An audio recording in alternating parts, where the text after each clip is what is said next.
अगर मान लीजिए हमारे पास ये कैपेसिटर है, पैरेलल प्लेट कैपेसिटर, प्लेटों के बीच की डिस्टेंस d, प्लेटों की एरिया a, इसके बीच में एयर है और इसका कैपेसिटेंस मान लीजिए c है, तो c की वैल्यू क्या हो गई epsilon not a by D.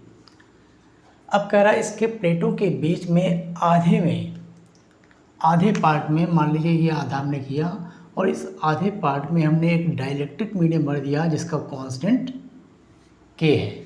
तो अब इसकी कैपेसिटी कितनी हो जाएगी ये हमें पता करना है। आधे भाग को हमने ऐसे ही रखा जैसे पहले था, यानी एयर है, और आधे पार्ट में हमने एक डाइलेक्ट्रिक मीडियम भर दिया जिसका कांस्टेंट k है। तो इस केस में क्या होगा, देखिए हमारा जो कैपेसिटर था ये एक्चुअल में आधे पार्ट में हमने डायरेक्टली भर दिया, आधे पार्ट में एयर कर दिया, तो दो कैपेसिटर बन गए।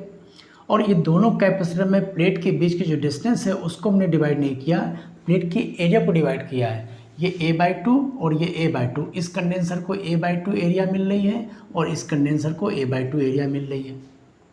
और ये दोनों ही कंडेंसर क्या होंगे, पैरेलल में होंगे, क्योंकि इधर से जैसे हम प्लेट से सप्लाई देंगे तो ये दोनों क्या होंगे, चार्ज डिवाइड हो जाएगा, दोनों पैरेलल में होंगे। ये डायग्राम ऐसे बना हुआ था, इसको आप ऐसे बना लेंगे तो भी आपको समझ में आ जाएगा कि मान लीजिए हमारे पास ये कैपेसिटर था, इधर सोर्स लगा हुआ था बैटरी, प्लेट की एरिया ए थी, प्लेट के बीच की डिस्टेंस डी थी। हमने क्या किया, आधे पार्ट में इस तरह से एक डाइलेक्ट्रिक भर दिया के और आधे पार्ट में एयर को खुला रखा।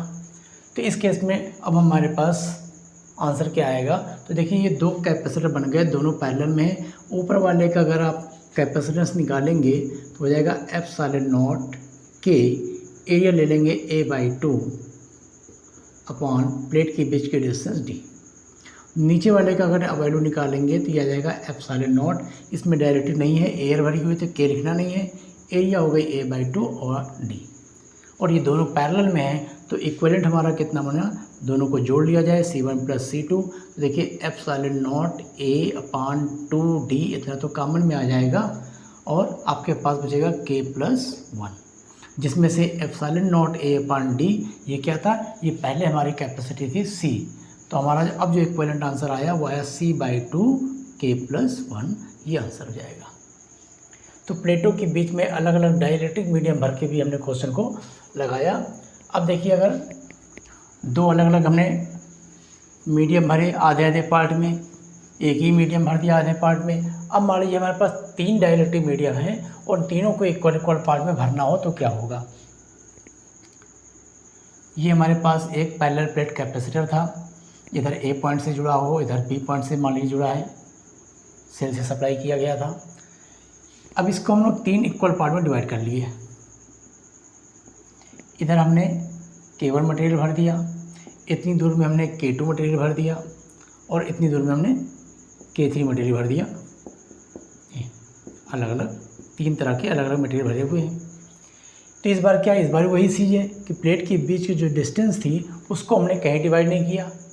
इन तीनों कैपेसिटर ने प्लेट के बीच के डिस्टेंस को साझा किया अपने साथ और प्लेट की जो एरिया थी टोटल, उस एरिया को तीन पार्ट में डिवाइड किया।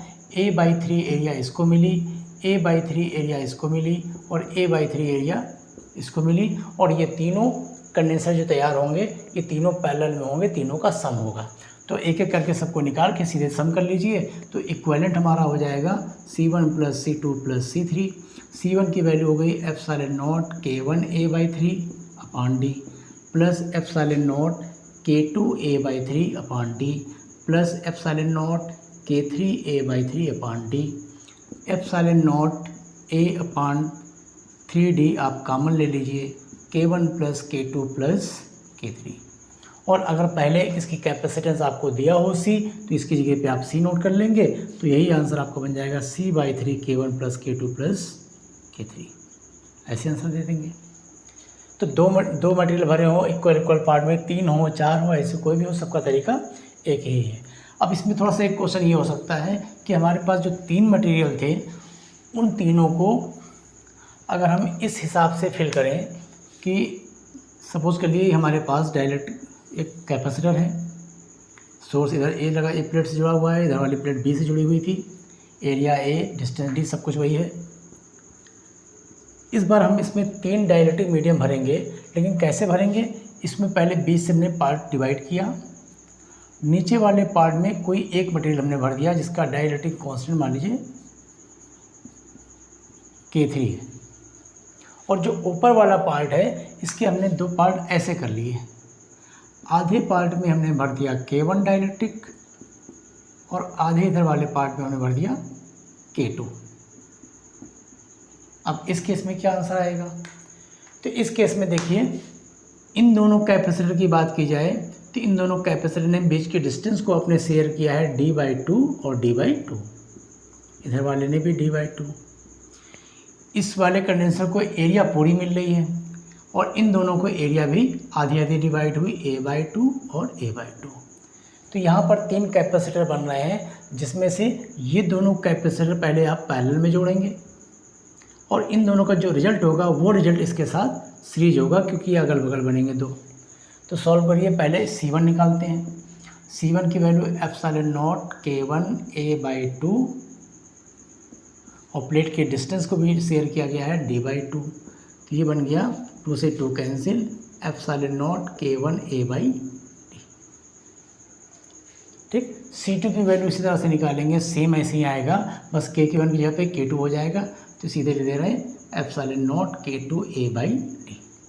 और ये C1 और C2 जो दोनों आए हैं ये पैरेलल में होंगे, तो इन दोनों का जो इक्विवेलेंट आएगा वो इन दोनों के सम के इक्वल आ जाएगा, C1 प्लस C2। दोनों को ऐड कर लीजिए तो ε0 a/d common K1 plus K2।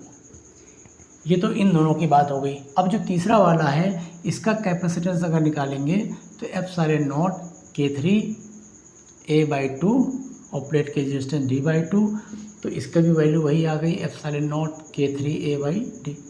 लेकिन ये दोनों तो पैरेलल में थे, इन दोनों का सम इतना आ गया।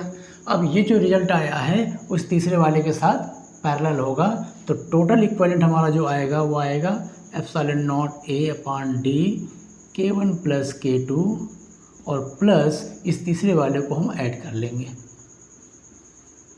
तो इस तरह से आपने देखा ε0 a/d कॉमन में आया, अंदर क्या मिल गया K1 plus K2 plus K3 और ये हमारा C हो जाएगा। अगर पहले इसकी कैपेसिटी C थी, जब सब कुछ नहीं था, एयर था, तो C K1 plus K2 plus K3। तो इस तरह से मटेरियल भरा है तो भी हमारे क्वेश्चन को आसानी से सॉल्व कर सकते हैं। बस आपको ये देखना है कि प्लेट के बीच के डिस्टेंस कितनी डिवाइड हो रही है, एरिया कितना डिवाइड हो रहा है। सॉरी, एक मिस्टेक हो गया यहाँ पर। देखिए, ये जो तीसरा वाला कैपेसिटर था इसमें डिस्टेंस डिवाइड हुई थी, एरिया इसको पूरी मिली थी, यहाँ पर 2 नहीं होगा, एरिया इसको पूरी मिल रही है। तो ये 2 कैंसिल नहीं हुआ बल्कि ये 2 ऊपर गया, तो 2 ε0 K3 a/d, 2 ε0 K3 a/d। तो यहाँ पे आपको 2 K3 मिल जाएगा, यहाँ पर 2 K3। ठीक, तो इस तरह से क्वेश्चन हमने सॉल्व कर लिया। तो एक मटेरियल भरा जाए, आधे पार्ट में 2 हों, अलग अलग बराबर बराबर पार्ट में डिवाइड हों, 3 मटेरियल भरने हों, 3 इक्वल इक्वल पार्ट में करने हों, ऐसे करने हों। तीसरा केस में एक और केस बन सकता है कि पहले आधे पार्ट में हम एक चीज़ अलग ऐसे भर दें और आगे वाले आधे को ऐसे से डिवाइड कर लें। तो बहुत सारे केसेस हो सकते हैं, सबको आप आसानी से लगा सकते हैं, कोई प्रॉब्लम नहीं है। अच्छा, तो ये डाइलेक्ट्रिक मीडियम वाले भी सारे क्वेश्चन हम लोगों ने लगा लिए। अब थोड़ा एक अलग टाइप का क्वेश्चन लगाया जाए। सपोज़ करिए हमारे पास कुछ आइडेंटिकल प्लेट्स रखी हुई हैं मेटल की, इसमें हर एक प्लेट की क्रॉस सेक्शन एरिया A या कहते हैं उसकी जो सरफेस एरिया A, और इस तरह की जो आइडेंटिकल प्लेट हैं वो इक्वल डिस्टेंस पर रखी हुई हैं। हर 2 प्लेट के बीच की जो डिस्टेंस है वो सेम है। इस तरह की टोटल मान लीजिए हमारे पास 4 प्लेट्स हैं। क्वेश्चन है 4 identical metal plates of equal area A, equal separation, इनके बीच की जो सेपरेशन है, बीच की जो डिस्टेंस है, इन सब में डिस्टेंस D है, इक्वल इक्वल गैप पे रखी हुई हैं। इन चारों प्लेट्स को हमें बैटरी से कनेक्ट करना है। कनेक्ट करने के लिए हमारे पास अलग अलग कई तरीके हो सकते हैं। ये प्लेट नंबर हमारी 1, ये 2, 3 एंड 4। अब देखिए, इनको आपस में एक सेल से कनेक्ट करके हम कंडेंसर बनाना चाहते हैं, तो इसके लिए हमारे पास 2 ऑप्शन हैं। हम इनकी जो प्लेट्स हैं, इवन प्लेट्स को अलग पॉजिटिव पोल से और ऑड वाले को अलग जोड़ें, मतलब इसकी फर्स्ट और फोर्थ को एक साथ अलग पॉइंट से जोड़ दिया जाए, 2 और 3 को अलग एक पॉइंट से जोड़ दिया जाए। एक कॉन्फ़िगरेशन ये बन सकता है कि इसको हम लोग सेल से जोड़ दें, इधर मान लीजिए पॉजिटिव प्लेट से जोड़ा जाए सेल की और इसको नेगेटिव प्लेट से। तो इस केस में जो कंडेंसर बनेंगे उनका इक्विवेलेंट क्या होगा, तो देखते हैं। देखिए, जब इस तरह से आप बैटरी से इसको कनेक्ट करेंगे, ये बैटरी के प्लस टर्मिनल से और ये माइनस टर्मिनल से, तो क्या होगा, ये प्लेट आपकी प्लस टर्मिनल से जुड़ी हुई है, तो ये प्लेट पॉजिटिव हुई और ये प्लेट पॉजिटिव हुई। ठीक है, इन दोनों पर पॉजिटिव चार्ज आया। ये नेगेटिव टर्मिनल से जुड़ी हुई है, तो इस पर नेगेटिव चार्ज आ रहा है और इस पर नेगेटिव चार्ज आ रहा है। तो कंडेंसर बनने के लिए क्या होता है, 2 प्लेटों का पेयर होता है जिनमें दोनों पे इक्वल चार्जेस अनलाइक चार्ज होने चाहिए, एक पर प्लस और एक पर माइनस। तो देखिए, प्लस और माइनस का एक पेयर आपको यहाँ मिल रहा है, एक कैपेसिटर आपका ये बन गया, प्लस और माइनस का एक पेयर ही बनेगा, एक कैपेसिटर यहाँ बनेगा। इसके बीच में कोई कैपेसिटर नहीं बन पाएगा क्योंकि दोनों ही प्लेटें निगेटिव हो रही हैं। तो ये पूरा जो कॉन्फ़िगरेशन है एक्चुअल में ये 2 कैपेसिटर बनेंगे, 2 कैपेसिटर का कॉम्बिनेशन है और ये दोनों कैपेसिटर पैरेलल में होंगे। अगर एक की कैपेसिटी आप निकालना चाहो तो इसकी कैपेसिटी हो जाएगी ε0 A बाई प्लेट के बीच की डिस्टेंस d, और इसकी कैपेसिटी निकालोगे तो ये भी ε0 A बाई d, और ये दोनों पैरेलल में हैं तो C इक्विवेलेंट हमारा आ गया C1 प्लस C2, तो ε0 A by d plus ε0 A by d, ये जाके बन गया 2 ε0 A बाई d। ठीक है, सेकंड तरीका हमारे पास क्या था कि हम इसकी फर्स्ट और थर्ड प्लेट को एक साथ कनेक्ट करते और 2 और 4 को एक साथ कनेक्ट करते, तब क्या होता देखते हैं। तो ये हमारे पास 4 प्लेटें थी, 1 2 3 एंड 4, चौड़ी होती चली जा रही है। ठीक है, ये 4 प्लेटें थी, first number, second number, third number and fourth number. प्लेटों के बीच की डिस्टेंस वही कॉमन थी d, एरिया सबकी a थी। इस बार हमने क्या किया कि फर्स्ट और थर्ड प्लेट को एक साथ कनेक्ट किया है और 2 और 4 को एक साथ कनेक्ट किया है। अगर इस तरह से इनको सेल के साथ जोड़ा जाए, बैटरी के साथ जोड़ा जाए, तब क्या होगा। तो इस केस में सपोज करिए ये वाला एंड बैटरी के प्लस से जुड़ा हो, तो ये प्लेट पॉजिटिव हुई और ये प्लेट पॉजिटिव हुई, और ये अगर माइनस टर्मिनल से जुड़ा हुआ है तो ये नेगेटिव प्लेट बनी, ये नेगेटिव प्लेट बनी। तो इस बार देखिए प्लस और माइनस प्लेट के कितने पेयर बन रहे हैं, माइनस और प्लस का एक पेयर ये बन गया, प्लस माइनस का एक पेयर ये बन गया, माइनस प्लस का एक पेयर ये बन गया। तो इस बार हमारे पास 3 कैपेसिटर बनेंगे। कहानी की वही होगी, हर एक कैपेसिटर की जो कैपेसिटी होगी वो ε0 A अपान d इसका भी आएगा, ε0 A अपान d इसका भी आया और ε0 A अपान d इसका भी आया, और ये तीनों पैरेलल में जुड़े हुए हैं, इसलिए C इक्विवेलेंट हमारा कितना हो जाएगा, तीनों को ऐड कर देंगे तो सीधे 3 ε0 A बाई d। तो इस तरह से नेक्स्ट क्वेश्चन देखते हैं हम लोग। अगर मान लीजिए ये A पॉइंट है, एक कैपेसिटर यहाँ लगा हुआ है, ये P पॉइंट है, फिर यहाँ से 2 कैपेसिटर लगा दिए जाएं, ये B पॉइंट है, ये A पॉइंट है, बीच में एक पॉइंट आप कुछ मान लीजिए P है। इस तरह से यहाँ पे 3 कैपेसिटर लगे हुए हैं, इसकी वैल्यू 4 माइक्रोफैरड, 2 माइक्रोफैरड और इसकी मान लीजिए 3 माइक्रोफैरड। क्वेश्चन ये है कि अगर ये B पॉइंट अर्थ से कनेक्ट हो, B पॉइंट को अर्थ से कर दिया गया और जो A पॉइंट है यहाँ से जो सोर्स दिया गया मान लीजिए प्लस का 1200 वोल्ट,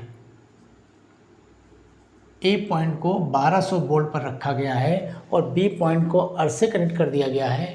अब आपसे क्वेश्चन कह रहा है इस P पॉइंट का पोटेंशियल बताइए।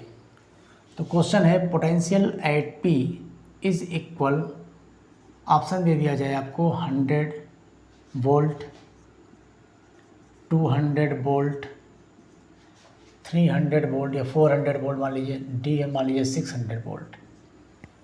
ऐसे क्वेश्चन को हम किस तरह से सॉल्व करेंगे, तो इसका देखिए क्या तरीका है। पहले तो इनको सॉल्व करिए, 4 और 2 ये दोनों पैरेलल में हैं, ये दोनों मिलके बन जाएंगे इनका 6 माइक्रोफैरड। अब उसके बाद देखिए A और B के बीच में 2 कैपेसिटर लगे हुए हैं, 3 माइक्रोफैरड एंड 6 माइक्रोफैरड, और हम जानते हैं जब सीरीज कॉम्बिनेशन में क्या होता है चार्ज की वैल्यू सब पे सेम होती है, क्योंकि जो भी सोर्स यहाँ से जोड़ेंगे आप बी और ए के बीच, दो कैपेसिटर 3 माइक्रोफैरड 6 माइक्रोफैरड, इन दोनों पर चार्ज क्या होगा, सेम होगा। तो हम क्या करेंगे, इन दोनों पर चार्ज सेम कर देंगे। यही मेरे सोल्यूशन का तरीका हो जाएगा। Charge on 3 microfarad is equal charge on 6 microfarad, दोनों पर चार्ज सेम। और चार्ज कैसे निकालते हैं, charge Q is equal to the C into V. इसकी कैपेसिटी कितनी है, C यानी 3, और V कितना, मतलब पोटेंशियल डिफरेंस कितना है। तो इसकी प्लेटों के बीच का पोटेंशियल डिफरेंस कैसे मालूम चलेगा, इस प्लेट का पोटेंशियल प्लस 1200 और इस प्लेट का पोटेंशियल Vp जो हमें पता करना है। तो पोटेंशियल डिफरेंस इसके बीच का आ जाएगा 1200 माइनस Vp। इधर का चार्ज देखिए, इस कैपेसिटर पे कितना चार्ज है, तो charge Q is equal to CV। C कितना है इसका, 6 माइक्रोफैरड। ठीक, चाहे तो पूरा लिख लें, माइक्रोफैरड कैंसिल हो जाएगा, वो 6 माइक्रोफैरड। और पोटेंशियल डिफरेंस आएगा इसकी प्लेटों के बीच में, एक तरफ Vp और एक तरफ Vb, Vp माइनस Vb। यहाँ पर भी एक बार चाहे तो पहले Va लिख लें, बाद में वैल्यू लगा लेंगे, Va माइनस Vb। ये कैपेसिटर हमारा A और P के बीच लगा हुआ है, तो इसके लिए पोटेंशियल डिफरेंस होगा Va माइनस Vp। और ये कैपेसिटर P और B के बीच लगा है, तो Vp माइनस Vb, जिसमें से आपको Va की वैल्यू भी मालूम है 1200 और Vb की वैल्यू मालूम है 0। जो भी पॉइंट अर्थ से कनेक्ट कर दिया जाएगा उसका पोटेंशियल 0 हो जाएगा। अब ये दोनों वैल्यू को इसमें पुट कर दीजिए और इस 3 माइक्रोफैरड्स को कैंसिल कर देंगे, यहाँ पर 2 मिल जाएगा। Va की वैल्यू 1200 है, Vp हमको पता करना है, और इधर हमको Vp माइनस Vb की वैल्यू 0। तो यहाँ से 2Vp मिलेगा, ये 2Vp और ये माइनस का Vp जाके ऐड हो गया, तो आपको इधर मिल जाएगा 3Vp और इधर है 1200, तो Vp की वैल्यू आ गई 400 वोल्ट। ये हमारा आंसर हो गया कि जो P पॉइंट है हमारा 400 वोल्ट पर काम कर रहा है। ठीक, इसी तरह का एक दूसरा क्वेश्चन लिखते हैं। सपोज करिए सेम ऐसे क्वेश्चन बनाते हैं। ये मान लीजिए आपके पास 5 माइक्रोफैरड का एक कैपेसिटर लगा हुआ है, इधर ये 10 माइक्रोफैरड, नीचे 5 माइक्रोफैरड, 10 इसमें एक और चलिए ऐड कर लेते हैं। चलिए एक और कर लिए 10 माइक्रोफैरड 5 माइक्रोफैरड, और ये हमारा हो गया B पॉइंट जो कि अर्थ से जुड़ा हुआ है। ये A पॉइंट, इसको हम लोग मान लीजिए 2000 वोल्ट पर रखते हैं। यहाँ पर एक पॉइंट P मान लें, इसका पोटेंशियल हमको पता करना है। सेम वही क्वेश्चन है, बिल्कुल डाटास केवल चेंज है, क्वेश्चन सेम है। चलिए इसको करते हैं। इसका देखिए P पॉइंट का पोटेंशियल कितना आता है, ट्राई करिए। बिल्कुल वही तरीका, सबसे पहले क्या करेंगे, इसको सॉल्व करेंगे। सॉल्व करेंगे तो हमारा यहाँ पे आंसर कितना बनेगा, देखिए ये A पॉइंट है 2000 वोल्ट, ये P पॉइंट है, पोटेंशियल इसका पता करना है, और ये पूरे को सॉल्व करेंगे तो ये 10 और 10 सीरीज में आंसर आ गया 5। फिर ये 5 और ये 5 पैरेलल में मिला के हो गया 10। ये हमारा B पॉइंट आ गया जो कि अर्थ से जुड़ा हुआ था। ये डायग्राम हमारा ऐसा बन गया। फिर वही कहानी होगी कि A और B के बीच में दो कैपेसिटर लगे हुए हैं, एक 5 माइक्रोफैरड का है, एक 10 माइक्रोफैरड का है। क्योंकि ये सीरीज में है इसलिए इनका चार्ज सेम होगा, तो दोनों पे चार्ज सेम होगा। A से P के बीच का चार्ज और P से B के बीच का चार्ज सेम हो गया। चार्ज इक्वल टू था CV, इसका कैपेसिटेंस है 5 माइक्रोफैरड और पोटेंशियल डिफरेंस यहाँ से यहाँ तक का हो जाएगा VA माइनस VP। यहाँ का कैपेसिटेंस 10 माइक्रोफैरड और पोटेंशियल हो जाएगा यानी विवो हो जाएगा हमारा VP माइनस VB। सॉल्व करिए, VB की वैल्यू 0 है, गिवन है आपको, और VA की वैल्यू आपको 2000 गिवन है। ये दोनों वैल्यू को पुट कर देंगे, इससे इसको कैंसिल किया गया, यहाँ 2 मिला। VA की वैल्यू 2000 माइनस VP पता करना है, ये हो गया VP minus 0। 3VP equal to 2000, तो VP की वैल्यू आपको मिल गई 2000/3 वोल्ट। ठीक, ये आपके पास आंसर हो गया। ठीक है, तो ऐसे कोई क्वेश्चन आएंगे तो कर लेंगे। अच्छा, एक क्वेश्चन थोड़ा सा और देखते हैं, इसके थोड़ा डिफरेंट है। ये 10 वोल्ट की एक सेल है, इस सेल के साथ ये 4 कैपेसिटर हमने लगा रखे हैं। मान लो ये चारों कैपेसिटर इक्वल वैल्यू के हैं, आप कोई भी वैल्यू दे दीजिए इनको। मान लीजिए 3 वैल्यू दे रहे हैं, 3 माइक्रोफैरड।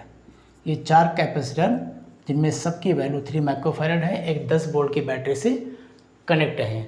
सपोज करिए ये पॉइंट है ए और ये पॉइंट है मान लीजिए सी। अगर आपसे बोला जाए अच्छा यहाँ पे एक पॉइंट मान लेते हैं बी और इस बी पॉइंट को हम कर देते हैं अर्थ। बी पॉइंट को अर्थ करने का मतलब ये हो गया कि बी पॉइंट का पोटेंशियल कितना हो गया, 0। अब आपसे अगर ये पूछता है कि ए पॉइंट का पोटेंशियल और सी पॉइंट का पोटेंशियल अलग अलग बताइए, क्वेश्चन क्या हो गया, potential of A and potential at C, दोनों की वैल्यू अलग अलग बताइए।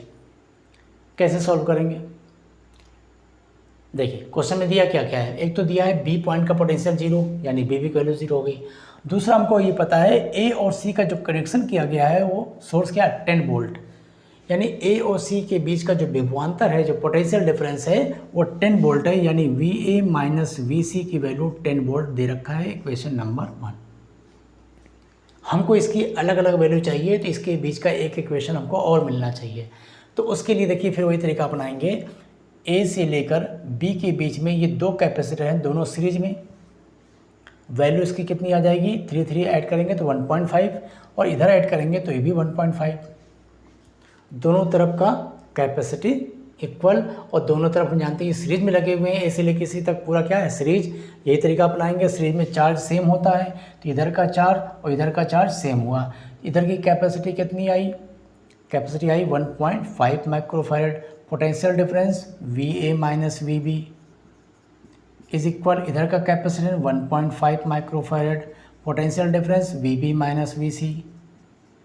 ये पूरा पूरा कैंसिल आउट हुआ। वी ए की value V B 0, V B यहाँ पर 0 माइनस वी सी, तो V A plus V C equal 0। ये एक आपको सेकेंड इक्वेशन मिल गई। वी ए माइनस वी सी 10 है और वी ए प्लस वी सी 0 है। इन दोनों इक्वेशन को आप सॉल्व करिए। इक्वेशन फर्स्ट और सेकंड को जब आप ऐड कर देंगे वी सी कैंसिल हो जाएगा। 2 वी ए की वैल्यू मिल गई 10, तो वी ए आपका आ जाएगा 5 वोल्ट। पहला आंसर आ गया कि जो ए पॉइंट है वो 5 वोल्ट पर है, और इस ए की वैल्यू को अगर आप पुट कर दें इसमें 5 plus V C equal to 0, तो वी सी आ जाएगा -5। तो पता चला ए पॉइंट +5 वोल्ट पर काम कर रहा है और सी पॉइंट -5 वोल्ट पर काम कर रहा है। तो इस टाइप के जो क्वेश्चन हो जिसमें आपको किसी पॉइंट का पोटेंशियल निकालना हो, ऐसे क्वेश्चनों को भी हम लोगों ने देखा। अब हमारे पास सिर्फ क्या क्वेश्चन बचते हैं, जो लूप लॉ के ऊपर क्वेश्चन लगेंगे, किरचॉफ लॉ पे लगेंगे। जिस कंडेंसर में एक से ज़्यादा सेल लगी हों उनमें सीरीज और पैरेलल कैसे पहचानेंगे, और नहीं अगर पहचानेंगे तो उसको करने का क्या हमारा तरीका होगा। एक कंडेंसर को किसी चार्ज कंडेंसर से जोड़ा जाए तो उसके पास कितना चार्ज आएगा। इस टाइप के क्वेश्चन हम लगाएंगे नेक्स्ट वीडियो में। Okay, thank you.